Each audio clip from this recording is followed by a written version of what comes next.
जिन जनाब को आप तस्वीर में देख रहे हैं, ये उज्जवल निक्कम साहब।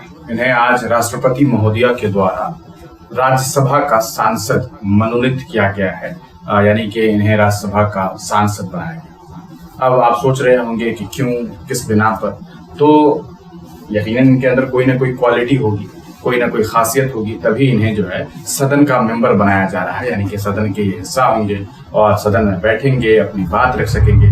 तो पेशे से ये वकील हैं, बड़े लेवल के वकील हैं, कोई छोटे मोटे वकील नहीं है, सरकारी वकील है।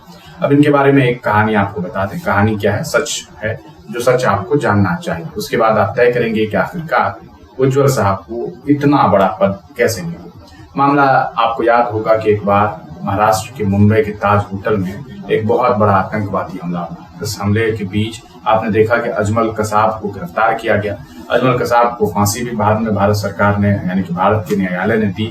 और उस वक्त के मामलात को अगर हम आपको याद दिलाएं तो आपको याद होगा कि अजमल कसाब कई अरसे तक जेल में भी रहा। उसको लेकर के जनाब उज्जवल निक्कम साहब ने एक बार मीडिया में बातचीत करते हुए ये बात कही कि किस तरीके से अजमल कसाब को जेल के अंदर बिरयानी खिलाया जाता था, यानी कि उसे बिरयानी प्रोवाइड किया जाता था कि वो बिरयानी खा सके। आप समझ सकते हैं, आतंकवादी हमले में जो आरोपी है, जो आतंकी है, उसे कांग्रेस की सरकार बिरयानी खिला रही है। ये बात जब बाहर आई होगी तो कितनी बड़ी खबर बन गई होगी। आपको याद दिला दें, भारतीय जनता पार्टी ने इस बात को पूरी तरीके से कैप्चर कर लिया था और खूब जम करके कांग्रेस के खिलाफ ढिंढोरा पीटा गया था कि कांग्रेस ने एक आतंकवादी को बिरयानी खिलाया, बिरयानी देने का काम किया जब वो जेल में था। ऐसा क्या खूब बेहतर काम किया था कि उसे बिरयानी खिलाया जा रहा है। और वाकई ये बहुत सलीकेमंद व्यक्ति का सवाल भी हो सकता है कि भाई आप बिरयानी कैसे खिला सकते हैं उस व्यक्ति को जिसने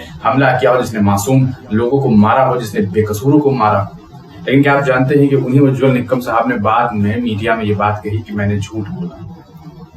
लेकिन उस झूठ की वजह से कांग्रेस पूरी तरीके से कहीं ना कहीं कांग्रेस के खिलाफ एक बड़ा प्रोपेगेंडा सेट हुआ और गांव-गांव में जाकर के ये बात फैल गई कि कांग्रेस ने एक आतंकवादी को बिरयानी परोसा और इसका एक बड़ा नुकसान कांग्रेस को हुआ। बाद में जब इन्होंने ये कहा कि मैंने झूठ कहा तो ये बात आम आदमी तक तो छोड़ दीजिए, कहीं स्टेट के बड़े बड़े लोगों तक भी ये बात नहीं पहुंच सकी, क्योंकि उस बार PR टीम नहीं लगाई गई। तो इतना बड़ा झूठ बोलने वाला व्यक्ति, इतने बड़े लेवल का झूठ बोलने वाला व्यक्ति अब सदन के अंदर होगा। राष्ट्रपति महोदया ने इनके फील्ड में इनको बेहतर कहीं ना कहीं उन्होंने कार्य किया है, इसकी वजह से इन्हें जो है वो सदन का हिस्सा बनाया है।